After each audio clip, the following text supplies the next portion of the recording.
The driveway, it's beautiful. We don't even need to, because see, we could open this whole thing up and then move the kitchen towards this side, you know?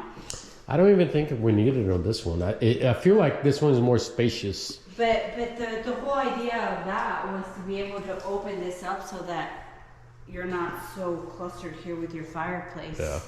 The idea would be we could open this up just a little bit or just a section of it.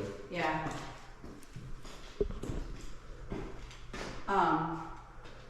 The fireplace is very different. This whole thing is coming down. You gotta respect the house. Don't forget. This one, You don't want to respect it?